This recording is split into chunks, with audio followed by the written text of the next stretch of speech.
శ్రోతలందరికీ నమస్కారం. ఈరోజు బిచ్చగత్తె అనే కథతో మీ ముందుకొచ్చాను. మరి కథలోకి వచ్చేద్దామా? బిచ్చగత్తె కథ రచన పఠనం విజయలక్ష్మి. అమ్మా, అమ్మగారు కొంచెం బెచ్చం వెయ్యండి అమ్మా అంటూ చంటి బిడ్డని జోలికి కట్టుకొని జోలిలో పెట్టుకొని ఎండలో తిప్పుతూ భిక్షాటన చేస్తోంది ఒక బిచ్చగత్తె. హాలులో కూర్చొని కిటికీలోంచి రోడ్డు మీదకి చూస్తున్న నాకు చాలా బాధ అనిపించింది. ఒక ఏడాది బిడ్డ ఉంటాడు. నల్లగా బొద్దుగా ఉన్నాడు బాబు. బూరెల్లాంటి బుగ్గలు కదుపుతూ చేతిలో దుంప ముక్క తింటున్నాడు. ఏడాది పిల్లాడికి కర్రపెండలం దుంప ఉడకబెట్టి చేతిలో పెట్టారేంటి అని నాకు చాలా భయం వేసింది. వాడు చూస్తే చంటి బిడ్డ. వెధవ కర్రపెండలం దుంప పెద్దవాళ్ళకే వేగంగా అరగదు. అలాంటిది ఆ గుంట విధవకి దుంపముక్క పెడుతుందా? వాడికి కడుపు నొప్పో విరోచనాలో పట్టుకోవు అనుకుంటూ తలుపు తీసి బయటకు వచ్చాను. నన్ను చూసి ఆమె ఉత్సాహంగా, అమ్మగారు కొంచెం అన్నం ఉంటే వేయండమ్మా, సంటి పిల్లాడికి పొద్దున్నుంచి బొవ్వలేదమ్మా అంది జాలిగా కలిగేలా. ముందు నువ్వు ఆ బిడ్డని అరుగు మీద దింపు అన్నాను ఆందోళనగా. బెచ్చగత్తె నా వైపు విచిత్రంగా చూస్తోంది. నీకే చెప్తున్నాను, ఎండలో పిల్లాడిని అలా తిప్పుతావా? అన్నం పెడతాను నీకు వాడికి కూడా. రేపటి నుంచి వాడి ఎండలో తిప్పకు, వాడి ముఖం చూడు ఎలా వాడిపోయిందో అంటూ ప్రేమగా అనేసరికి ఆమె ఆశ్చర్యపోయింది. ఈవిడేటి పిచ్చిదేటి, ఏదో సొట్టాలా సొత్తందేటి అనుకుంటూ పిల్లాడిని అరుగు మీద దింపింది. కూర్చో అన్నం తెస్తాను అనుకుంటూ నేను లోపలికి వెళ్ళి ఒక పాత గిన్నెలో అన్నం, పప్పు, 2 చెంచాల నెయ్యి వేసి ఒక గ్లాసులో పెరుగు పోసి పట్టుకుని వచ్చాను. ఇదిగో ఆ బిడ్డకి పప్పు అన్నం పెట్టు. ముందు ఆ చేతిలో దుంపముక్క తీసి పారే. చంటి బిడ్డకి ఎవరైనా దుంప పెడతారా చెప్పు? అది అరగపోతే ఏ వాంతులో విరోచనాలు అయితే ఏం చేస్తావు అంటూ మందలించాను. చల్లటి మంచినీళ్ళు ఇచ్చాను. ఆ నీళ్లు చూసిన వెంటనే పిల్లవాడు గబగబా నీళ్లు తాగేశాడు. ఇదిగో నీకు ఇప్పుడే చెప్తున్నాను, దయచేసి రేపటి నుంచి వాడిని ఎండలో తిప్పకు. నా దగ్గరకు వస్తే వాడికి అన్నం రోజు నేను పెడతాను అన్నాను.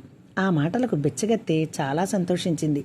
బరబరలాడే బట్టలు వేసిందేమో, పాపం వాడికి గాలి తగలక షర్టు పైకి లాక్కుంటూ ఏడుస్తున్నాడు. వీడికి 4 కాటన్ డ్రెస్సులు తీయాలి అనుకున్నాను. సాయంత్రం ఇంటికి వచ్చిన మా ఆయనతో, ఏమండి ఒకసారి నన్ను బట్టల షాపుకి తీసుకెళ్తారా అని అడిగాను. ఎందుకు, మననే కదా 2 చీరలు కొనుక్కున్నావు అన్నారు మా ఆయన. నా కోసం కాదండి అంటూ ప్రొద్దున్న జరిగిన వృత్తాంతం అంతా చెప్పి ఆ కుర్ర వెధవకి 2 కాటన్ డ్రెస్సులు తీద్దామని అన్నాను. అదేంటి లక్ష్మి, వాళ్ళని నువ్వు ఏం ఉద్ధరిస్తావు? ఇలాంటి వాళ్ళు ప్రపంచంలో చాలామంది ఉన్నారు. పోనీ మనం ఏమైనా గొప్పవాళ్ళమా అంటే దానికన్నా ఓ మెట్టు ఎక్కువ. మనం మధ్యతరగతి దిగువ మనుషులం అన్నారు. నాకు కొంచెం బాధ అనిపించింది. అదేంటండి, పోనీ నాకు పండక్కి చీర కొనడం మానెద్దురుగానిలేండి. ఆ పిల్లాడిని చూస్తే నాకు కడుపులో దేవినట్లుంది. ఏదో మనం తిన్న దాంట్లోనే కాస్త వాడికి దానికి పెడితే మనకు అయిపోయేదేమీ లేదు. ఆ మాత్రం మిగిలిన అన్నం పెంటపాలు చేస్తున్నాను. పారబోసోది వారవయ్యమని సామెత. మా ఆయన అన్నట్లు నిజంగానే మాకు తిండికి బట్టకు లోటు లేదు తప్ప మా ఆయన ఆదాయానికి అది మాకు ఖర్చు కింద లెక్క.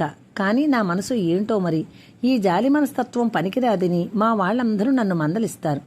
కానీ పురిలో పుట్టిన బుద్ధి అన్నట్లు నేను మారలేకపోతున్నాను. ఇక నా నస భరించలేక నన్ను బట్టల షాపుకు తీసుకెళ్లారు. లక్ష్మి ఒక డ్రెస్ తీ అన్నారు. కానీ ఒక డ్రెస్ కొంటే ఎలా సరిపోతుంది? అయినా నేను 4 డ్రెస్సులు కొందామనుకున్నా. దాన్ని ఎలాగో 3 డ్రెస్సులతో సరిపెట్టాను. ఒక డ్రెస్ తీయమంటే 3 డ్రెస్సులు తీస్తామేంటి అన్నారాయన కొంచెం కోపంగా. ఏమండి, వాడికి మార్చడానికి ఉతికి వెయ్యడానికి 3 అయినా ఉండద్దా మరి అన్నాను. మా ఆయన ఏమీ అనలేక బిల్లు చెల్లించారు. ఆ డ్రెస్సుల్ని ఎన్నిసార్లు బయటకు తీసి చూశానో నాకే తెలియదు. 2 కొడుకులు చదువులయ్యి ఏడాది క్రితమే హైదరాబాద్ వెళ్లి ఉద్యోగంలో జాయిన్ అయ్యారు. జీతాలు బాగా తక్కువ. అందుచేత వాళ్ళని డబ్బు అడగడానికి మాకు లేదు. వాళ్ళకి ఇవ్వగలిగిన స్థోమత మాకు లేదు. అందుకే వాళ్ళ కష్టాలు వాళ్ళు పడుతున్నారు, మా బ్రతుకు మేము బతుకుతున్నాం. మన్నాడు బిచ్చగత్తె పిల్లాడిని ఎత్తుకుని వచ్చింది. ఎందుకో దాన్ని రాక నాకు చాలా ఆనందాన్ని ఇచ్చింది. రామ్మా రారా, అలా కూర్చో అంటూ దానిని హాల్లో వరకు తీసుకువచ్చాను. ఫ్యాన్ కింద కూర్చోబెట్టి వాడికి 4 బిస్కెట్లు తెచ్చి 1 గ్లాసుతో పాలు తెచ్చి, ఇదిగో ఈ పాలు బిస్కెట్లు వాడికి పెట్టు, 12 అయ్యాక అన్నం ఇస్తాను అన్నాను. బిచ్చగత్త, అలాగే అమ్మగారు, మా మంచి తల్లి, మీరు చల్లగా ఉండాలా అంది. పిల్లవాడు పాలు బిస్కెట్లు ఆవురావురమంటూ తింటుంటే నాకు చాలా ఆనందం అనిపించింది. వాడికి నిన్న తీసిన బట్టలు పట్టుకొచ్చి, అవును నీ పేరేంటమ్మా అన్నాను. సత్యమమ్మండి అంది. చూడు సత్యమమ్మ, బిడ్డకు మెత్తటి కాటన్ డ్రెస్సులను కొన్నాను. ఆ గరుకు బట్టలు ఇప్పి ఈ మెత్తటి బట్టలు కట్టు అంటూ ఇచ్చాను. సత్యమమ్మ ఆశ్చర్యంగా నా వైపు చూసి, ఎంత దయ్యమ్మా మీకు, బిడ్డకు ఒక మెతుకు పెట్టండి అమ్మా అంటే ఎల్లెళ్ళంటూ గదమా ఇస్తారమ్మా, అలాంటిది కన్న తల్లిలా నా బిడ్డను నన్ను చూస్తున్నారమ్మా అంది. పోన్లే దాందే ఉంది కానీ ముందు బట్టలు మార్చు అంటూ తొందర పెట్టాను. వాడి ఒంటి మీద ఆ బట్టలు చూస్తే నాకే ఒక్కబోసినట్లు అనిపిస్తోంది. కొత్త బట్టలు వేసేసరికి వాడు ఎంత బాగున్నాడో. సత్యమమ్మ కూడా ఆనందంతో మెరుస్తున్న కళ్ళతో కొడుకుని చూసుకుంది. అమ్మగారు, మరి కొంచెం అలా అడుక్కొని 12 గంటలకల్లా వస్తానమ్మా బొవ్వ తినడానికి అంది. అదేంటి, నీకు మీ వాడికి భోజనం పెడతానన్నాను కదా అన్నాను. అది కాదమ్మగారు, కొంచెం బాకీలు ఉన్నాయమ్మా, అవి తీర్చాలి కదమ్మా అంది జాలిగా ముఖం పెట్టి సత్యమమ్మ.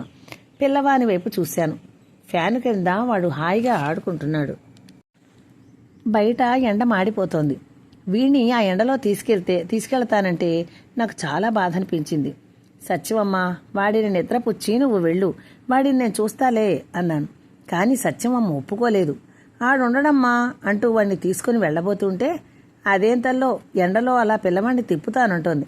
కొంచెం కోపం వచ్చింది నాకు. అయినా అది వదలడానికి ఇష్టపడలేదు. చేసేదేం లేక గొడుగు పట్టుకొచ్చి ఇచ్చి, సత్యమమ్మ ఈ గొడుగు వేసి తీసుకెళ్ళు అంటూ గొడుగు ఇవ్వబోయాను. ఎందుకమ్మా, ఎంతసేపమ్మా, గంటలో వచ్చేస్తాను అంటూ గొడుగు అక్కడే వదిలేసి పిల్లవాడిని తీసుకుని వెళ్ళిపోయింది. కనీసం గొడుగు వేసి తీసుకుని వెళ్ళొచ్చు కదా అని మనసు బాధతో మూలిగింది. సత్యమమ్మ వెళ్ళిపోయాక నాకు సత్యమమ్మ మీద కోపం వచ్చింది. ఎందుకంటే తన పిల్లవాడి గురించి ఎంతలా ఆలోచిస్తుంటే తల్లయ్యుండి కూడా కొడుకుని ఎండలో తిప్పడానికి తీసుకువెళ్ళిపోయింది. సత్యమమ్మ అన్నట్లుగానే 12 గంటలకు వచ్చింది. పిల్లవాడి కోసం ఆకుకూర పప్పు వండాను. అన్నం మెత్తగా మెదాయించి పప్పు నెయ్యి వేసి కలిపి హాల్లోకి తెచ్చి ఇచ్చాను. కొంచెం సారసొక్క వెయ్యండమ్మా, గొబుక్కని జారిపోతుంది గొంతులోకి అంది. అలాగే అని చారు తెచ్చి ఇచ్చాను. పిల్లవాడు తిన్నాక సత్యమమ్మకు కూడా కడుపు నిండా అన్నం పెట్టాను. భోజనం చేశాక, అమ్మగారు ఎల్లొస్తాను అంది.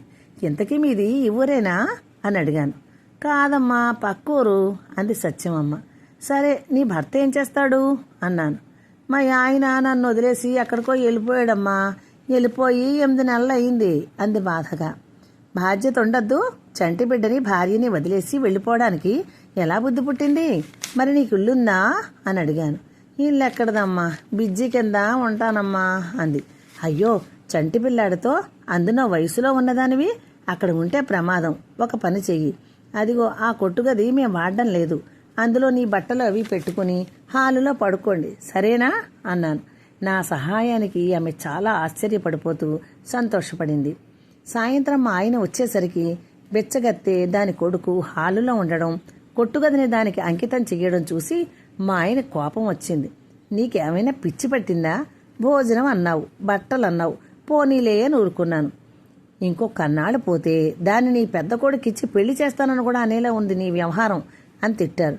అదేంటండి ఆ మాటలు, నేను దానిని బిడ్డలా భావించాను అన్నాను. సరే అయితే అల్లుడు ఎక్కడున్నాడో వెతికించి ఎల్లరికని రమ్మని అడుగు అన్నారు ఆయన వ్యంగ్యంగా. ఆ మాటకు నాకు ఉడుకుమత్తనం వచ్చింది. ఏదో జాలనిపించి దానికి చిన్న ఆశ్రయం ఇచ్చేసరికి మరీ అలా మాట్లాడుతున్నారు. అది కాదు లక్ష్మి, నా పరిస్థితి నీకేం అర్థం అవడం లేదు. పిల్లల చదువుకు చేసిన అప్పు ఇంకా తీరలేదు. వడ్డీలకి వడ్డీలు కట్టలేక చస్తున్నాను. అప్పిచ్చిన వాడు అర్జెంటుగా ₹1,00,000 బాకీ తీర్చమని గోల పెడుతున్నాడు. నాకేం తోచడం లేదు. ఎన్నో ఇబ్బందుల్లో నేనుంటే ఇంట్లో ఈ ముష్టిదాన్ని పెట్టి ఇంకో కొంచెం ఖర్చు తెచ్చిపెట్టావు అన్నారాయన చిరాగ్గా.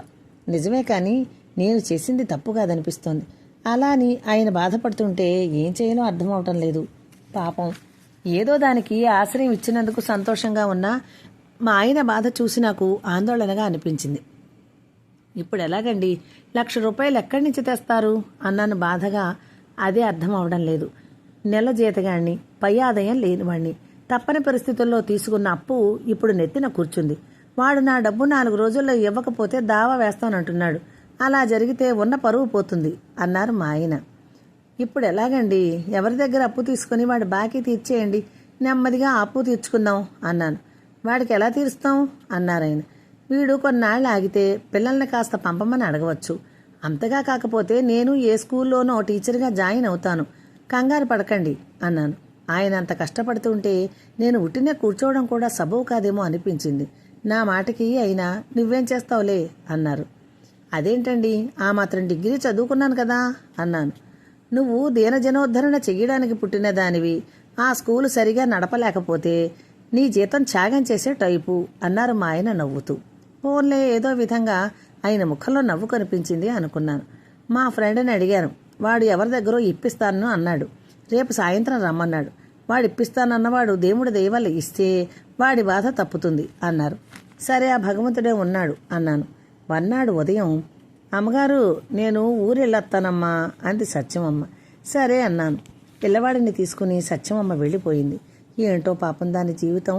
అడుక్కుంటే మాత్రం అందరూ డబ్బులు వెయ్యరు కదా. పాపం చిన్నో పెద్ద ఉద్యోగం ఉన్న మనలాంటి వాళ్ళమే ఇన్ని బాధలు పడుతుంటే సత్యమమ్మ చేతిలో పైసా లేకుండా ఒంటరి బతుకుతోంది. ఎంత గొప్ప అనుకున్నాను. మా ఆయన సాయంత్రం నోటు పట్టుకుని వాళ్ళ ఫ్రెండ్ దగ్గరికి వెళ్ళాలి, నువ్వు కూడా సంతకం పెట్టాలట, నువ్వు కూడా రా అన్నారు. సరేనని బయలుదేరాను. మా ఆయన ఫ్రెండ్ దగ్గరికి వెళ్ళాం. ఒక్క నిమిషం కూర్చోండి అన్నాడు. మేము కూర్చున్నాం. ఆ డబ్బు ఇవ్వబోయే వ్యక్తి కోసం ఎదురు చూస్తూ కాసేపటికి సత్యమమ్మ బిడ్డను ఎత్తుకుని అక్కడికి వచ్చింది. అదేంటి, ఇంటికి వెళ్తానని ఇక్కడికి వచ్చింది అనుకునేంతలో, ఇదిగో బాబు అంటూ చిన్న చిక్కల్లోంచి 1,00,000 రూపాయలు కట్ట తీసి అతని చేతికిచ్చింది. నాకు కళ్ళు బయర్లకు అమ్మాయి. ఏంటి, డబ్బు ఇప్పిస్తానన్నది ఈ ముష్టిదాని దగ్గర? ఇంతకీ ఎవరికెత్తన్నారు బాబు అని అడుగుతోంది. వెనక్కి కూర్చున్న మమ్మల్ని ఆమె చూడలేదు. మా ఆయన ఫ్రెండ్ చెప్పేలోపు ఆమె తల తిప్పి మమ్మల్ని చూసి నిర్ఘాంతపోయి మమ్మల్ని చూసి అతని చేతిలోంచి డబ్బు తీసుకుని చివాలను వెనక్కి తిరిగి వెళ్ళిపోయింది. నాకు మా జీవితం మీద నాకే విరక్తి పుట్టింది. ఆ పిల్లవాడిని ఎండలో తిప్పి అడుక్కుంటూ ఎక్కువ వడ్డీలకి అప్పులు తిప్పుకుంటోందని తెలిసి స్థాణువయ్యాను. మా ఆయన పిచ్చిదానా, నువ్వే బిచ్చగెత్తవన్నట్లు నా వైపు చూశారు. నేను సిగ్గుతో తలదించుకున్నాను. మన్నాడు సత్యమమ్మ మా ఇంటికి రాలేదు, మాకెప్పుడూ కనపడలేదు. బిచ్చగెత్త ఎవరో నాకు అర్థం కాలేదు. కథ సమాప్తం. నా కథ నచ్చితే నా ఛానల్ను సబ్స్క్రైబ్ చేసుకుని నన్ను మరింత ముందుకు నడిపించాలని నా ప్రార్థన. ఇప్పటి వరకు నా ఛానల్ను సబ్స్క్రైబ్ చేసుకున్న వారికి, నా కథలు వింటున్న వారికి నా ప్రత్యేక ధన్యవాదాలు. మరొక కథతో మళ్ళీ కలుద్దాం. Please subscribe. ధన్యవాదాలతో మీ విజయలక్ష్మి.